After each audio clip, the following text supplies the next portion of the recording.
Salah satu misi saya adalah di dalam dunia trading dan sudah konsisten saya lakukan sejak tahun 2011, menyampaikan sesuatu yang benar, bukan yang enak didengar.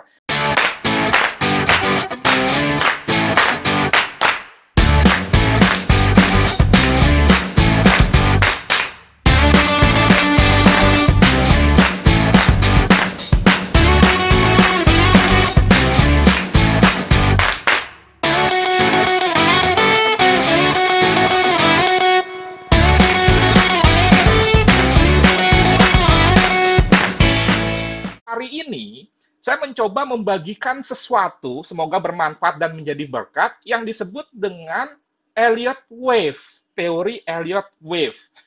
Mungkin sebagian dari Anda sudah paham, tetapi saya yakin juga banyak yang belum paham tuh barang apa sih Elliott Wave, terus apa hubungannya dengan cryptocurrency. Sebagai tambahan informasi, Elliott Wave yang saya sampaikan saat ini karena waktunya terbatas itu tidak terlalu mendalam.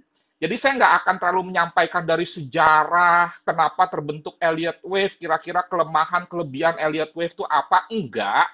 Dan itu bisa Anda pelajari di YouTube. Kalau Anda butuh mentor, bisa juga mengikuti coaching saya, bisa diajarkan lengkap. Tetapi yang praktis-praktis aja.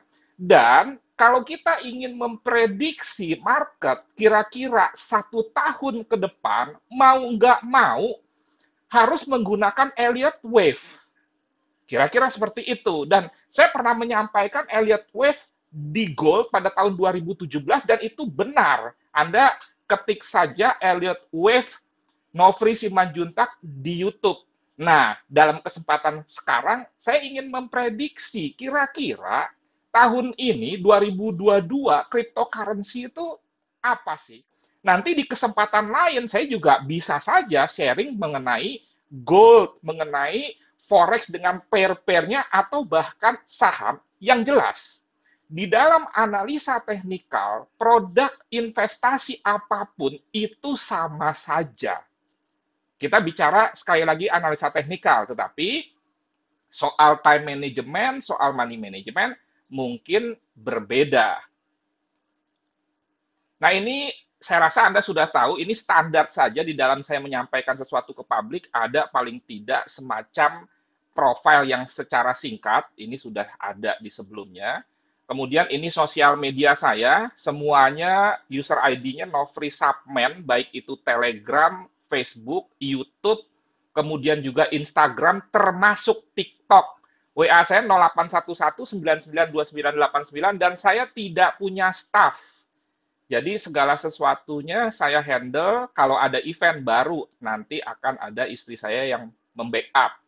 Kemudian juga saya saat ini online dari FX Gold Coffee dengan konsep drink coffee make money, sambil minum kopi, edukasi dapat dolar lagi. Beberapa dari Anda sudah mengunjungi coffee shop saya, thank you. Dan saya punya sertifikat sebagai barista ya. Jadi paling tidak saya mengertilah tentang kopi karena hidup bukan cuma trading. Sekali lagi ini Elliott Wave yang praktis saja ya. Satu siklus Elliott Wave yang lengkap terdiri dari 8 wave. Contoh pada gambar, ada 5 wave naik, ya ini, dan 3 wave turun. Jadi 1, 2, 3, 4, 5, 6, 7, 8. Gerakan turun disebut corrective wave, yang biasa disebut sebagai ABC correction. Sedangkan wave 1, 2, 3 juga disebut sebagai impulse wave. Sedangkan wave 2, 4 disebut sebagai corrective wave. Jadi, ini trending lah istilahnya.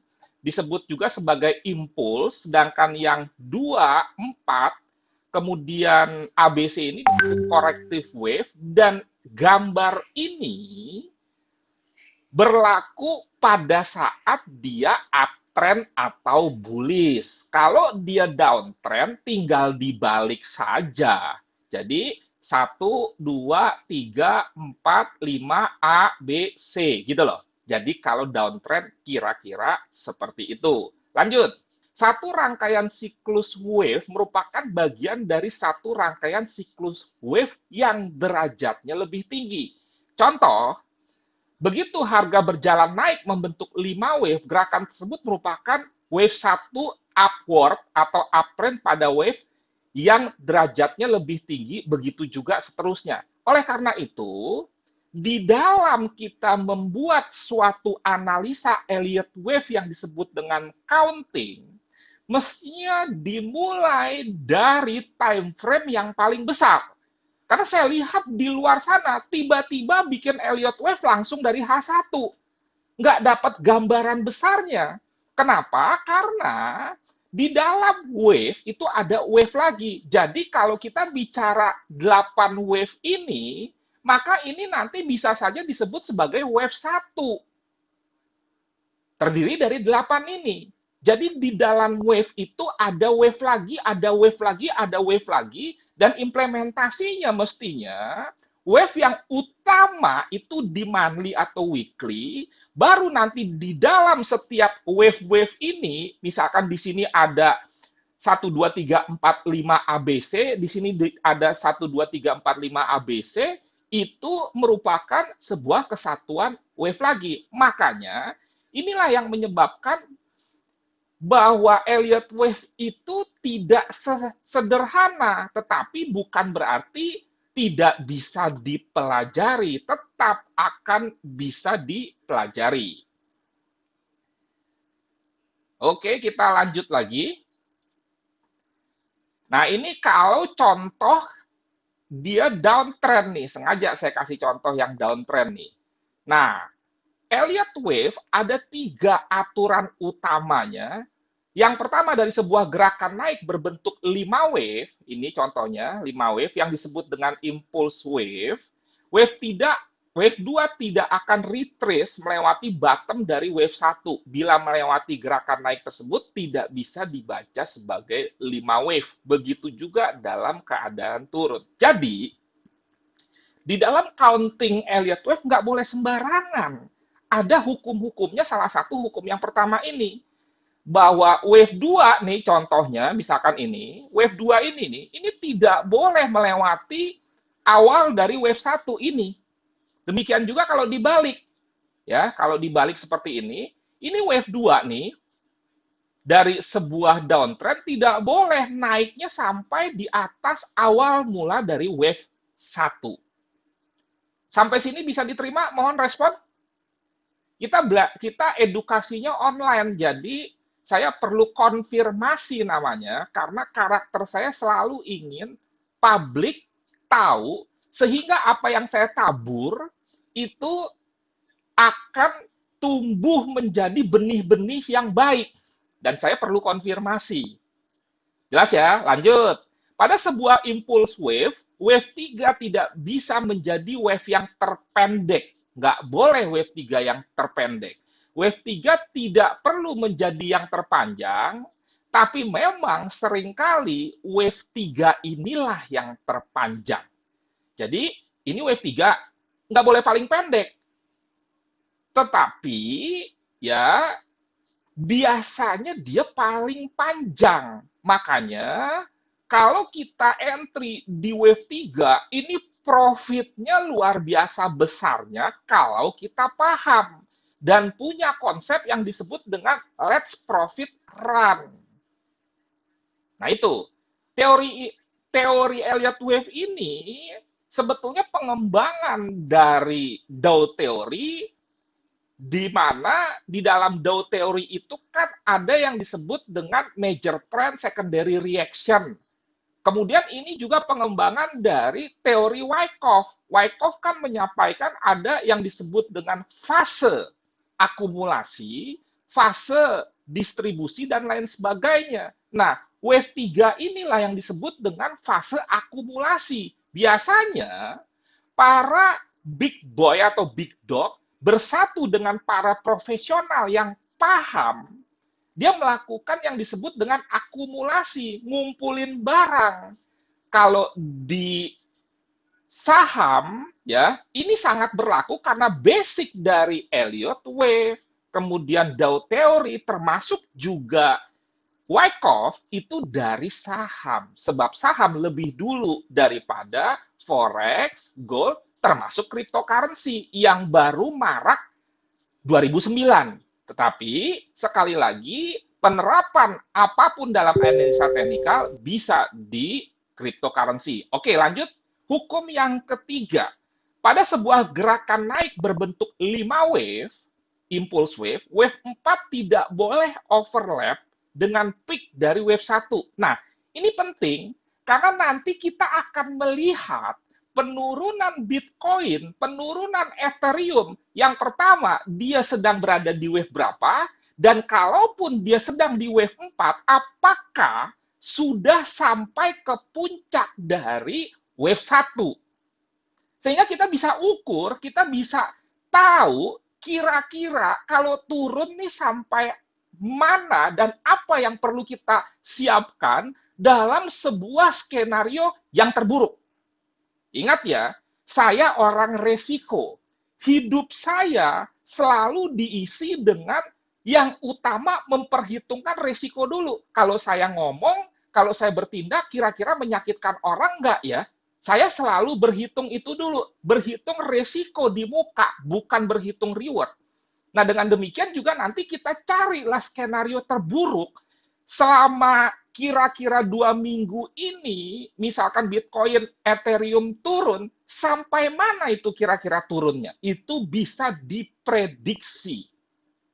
Lanjut ya, ke sini lebih mudahnya. Jadi, kalau ada wave 4 turun, dia tidak boleh overlap dengan puncak dari wave 1 ini.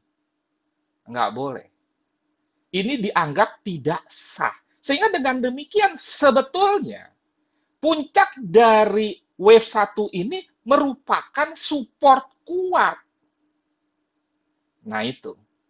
Hubungannya ke situ. Makanya nanti, di dalam kita counting wave, maka puncak lembah, atau istilahnya higher high, higher low, itu nanti kita bantu dengan garis, dan itu berfungsi sebagai support dan resistance.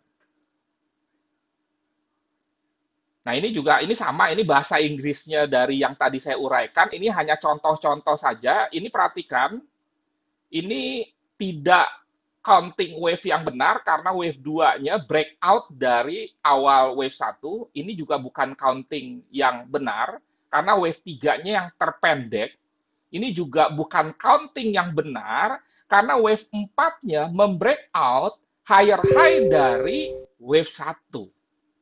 Jadi ada contoh yang salah, ada contoh yang benar. Di sini benar karena paling valid wave 3-nya paling besar, paling panjang. Sedangkan di sini, wave 3-nya memang tidak paling panjang, tapi dia bukan yang terpendek. Dan tidak ada overlapping di sini.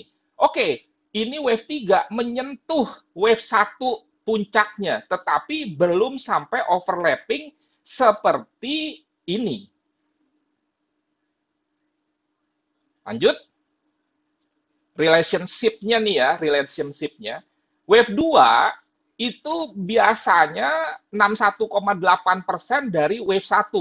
Ingat, salah satu dasar dari Elliott Wave adalah Fibonacci. Makanya sebetulnya Elliott Wave itu adalah sebuah metode yang secara tidak resmi diakui paling sulit di dalam dunia analisa teknikal. Diakui paling sulit. Kenapa paling sulit? Karena subjektif. Kenapa paling sulit? Karena memang ya dia perlu kita counting dengan rapi dari mulai time frame yang paling besar sampai time frame terkecil yang kita gunakan. Ibaratnya kalau kita kuliah, ini pelajaran S3 nih sebetulnya Elliott Wave ini. Jadi kalau kita bicara wave 2, dia 56,1,8% dari wave 1. Ingat, ini biasanya ya, bukan berarti pasti. Jadi kira-kira maksudnya begini loh, kalau dalam sebuah gambar seperti ini, kita tarik misalkan Fibonacci dari sini ke sini, kemudian dia sudah koreksi, ada 2-3 candle turun, maka kira-kira turunnya wave 1, wave 2 ini sampai mana, 61,8%. Walaupun tetap boleh dia sampai ke low ini sehingga membentuk double bottom. Dan biasanya enggak sering. Dan kemudian konfirmasi terjadi wave 3 jika dia sudah breakout puncak dari wave 1 ini. Kemudian wave 3 itu 161 sampai 261 dari wave 1. Maksudnya apa? Kalau itu pakai Fibonacci expansion atau extension. Kalau Fibonacci retracement itu kan untuk mengukur koreksi. Kayak gini nih. Oke? Ini Fibonacci retracement. Jadi ini terhitung koreksi. Nah, kalau menghitung kira-kira nih, kalau dia sudah breakout ini kan berarti jalan wave 3. Wave 3-nya sampai mana? Kalau menurut teori yang benar dari Elliott Wave, dan Elliott Wave itu mengacu ke Fibonacci, nggak bisa pakai Fibonacci retracement. Pakainya extension dengan menarik garis Fibonacci dari sini ke sini, kemudian bawa ke sini. Dihitunglah 161,8. Bahkan kalau wave 3-nya extension, dia bisa ke 261. Ingat, deret Fibonacci adalah 0, ya, kemudian 38,2, 50%, 61,8, 100%, 161,8, 261,8. Nah, itu. Mulai pusing? Oke, ini kayaknya nggak perlu saya teruskan semua. Pokoknya masing-masing kenaikan penurunan dari tiap wave itu ada hitung-hitungannya, dan hitung-hitungannya nanti salah satunya mengacu kepada Fibonacci.